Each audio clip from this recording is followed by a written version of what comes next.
Hey everyone, so as promised, here is my follow-up video to my little announcement yesterday on social media that I was getting my breast implants removed. I did go through the breast explant procedure yesterday with Dr. Mulliver here in Houston, who I think did a fantastic job.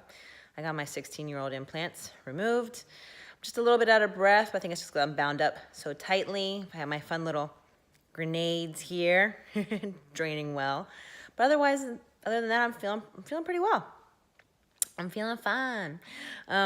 Yeah, I wanted to make this video just give a little more detail on, the reasons why I chose to get my implants removed.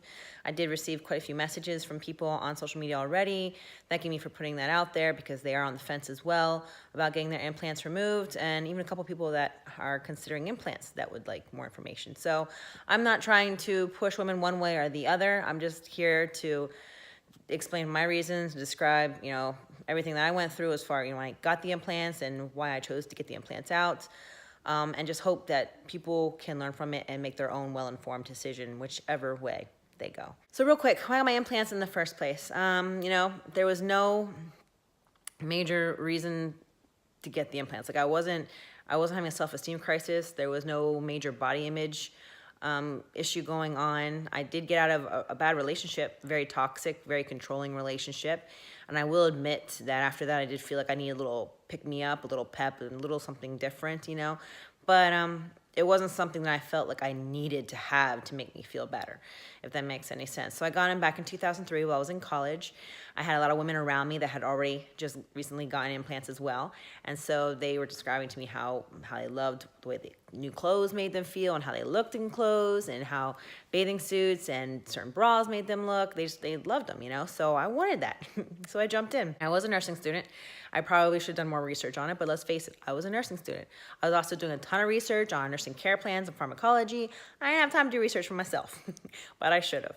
It's like I'm during winter break because I was also the group fitness coordinator over at my university. So I wanted to make sure I had plenty of time to recuperate before going back and when classes started and starting to teach fitness classes again. I knew I wasn't going to teach anything crazy. I was mostly going to be there to, still run the program and help and support my instructors.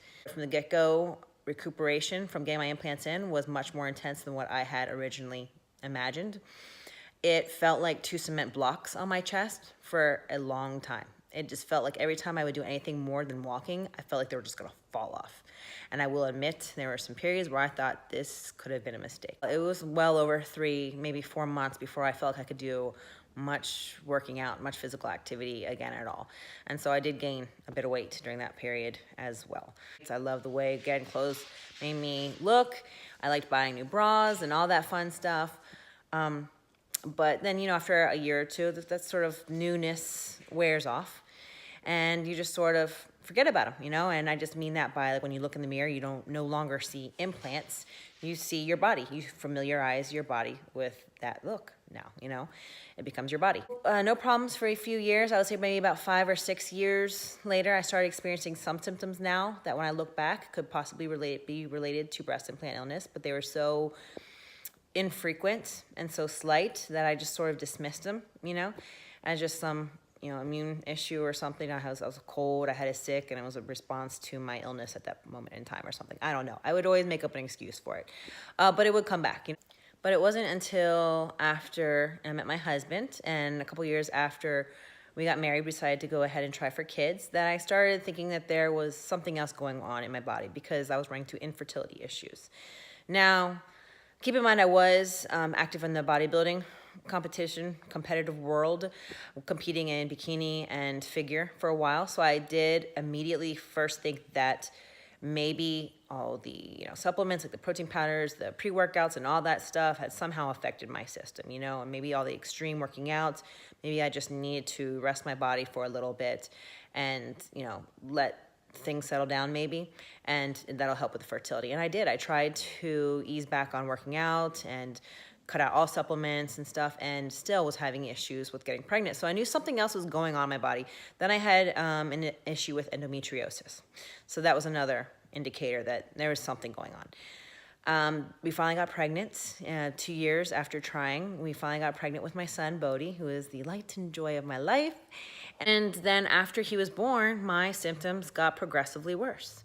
So this is going now into the reasons why I decided to get the implants out. Before Buddy was born, I did have some vision problems. About 2 years before Buddy was born, I had gotten reading glasses. Up until that point, I had always passed reading tests, or vision tests, excuse me, with flying colors. But I did get prescribed some reading glasses. Then a year after that first vision test, the second vision test, the reading glasses got stronger.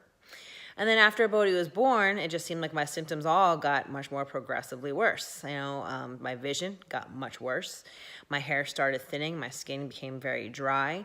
I started getting this brain fog, that a lot of women speak about when relating to breast implant illness. And I also got diagnosed with Hashimoto's disease. A lot of these things can also be related to breastfeeding, so that's initially what I thought, except for the Hashimoto's. The Hashimoto's was sort of like, what's going on? Because for a few years before then, I did feel like my thyroid was off, and doctors did tell me that my thyroid levels were a little bit off, but nothing to be concerned about, and blah, blah, blah. But after Bodhi was born, the endocrinologist I saw said, yeah, you have basically a quarter of your thyroid left. So something happened between there that really, I think, amped up issues with my thyroid. So all those symptoms, again, like I said, could be related to breastfeeding, and that's what I thought initially, and kept going on my merry way. However, my vision kept progressively getting worse, even as Bodhi has been weaning from breastfeeding. Like I said, he only breastfeeds once now a day at nighttime, and that's it. So, and it's not for long at all. It's maybe for a couple minutes till he falls asleep, and that's it.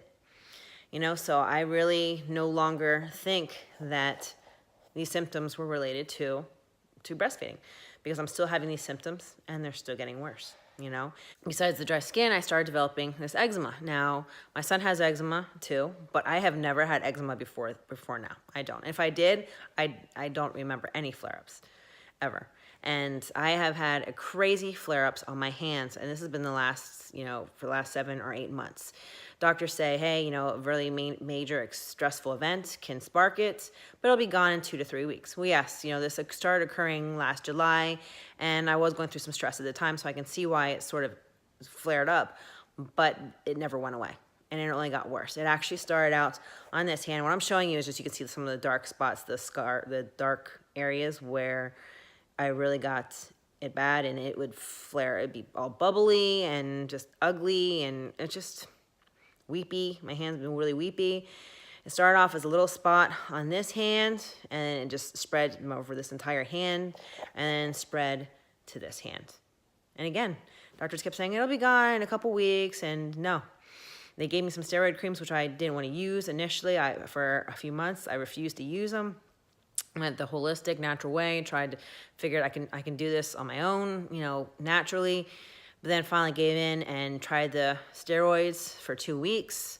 It seemed like it was going away. It wasn't completely gone. It seemed like it was going away, but as soon as I stopped, 2 days later, it was back. So that's that's the major thing right there too. That's just unexplainable, and I don't get. Also, another symptom is I had intense itching. I had that for years, though, after the implants. Since probably about 2 or 3 years after I got the implants, I started getting the itching. And it wasn't that bad at first, but progressively over the years, it's been getting worse and worse and worse. I just get this super intense itching down the middle and underneath my breasts, and to the point where I have to tell myself to stop. Otherwise, I will scratch through my skin. Intense itching. And then I also get these little pings here and there inside the breast, like these little sharp pains, like, ooh, and it lasts for a couple minutes and then it would go away, but it's like something that you can't reach. It's inside the breast and you can't reach it. And it's the most annoying little pain ever.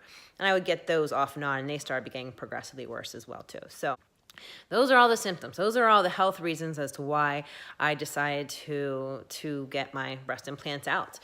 And this another thing is too that I was just sort of over them. I knew that they had to come out sometime. They had to come out eventually. I know a lot of physicians out there will say, no, breast implants, they can last forever. No, they can't. I don't believe that. I'm sorry, I don't buy that. Nothing lasts forever, especially nothing fake inside your body lasts forever. They have to come out sooner or later.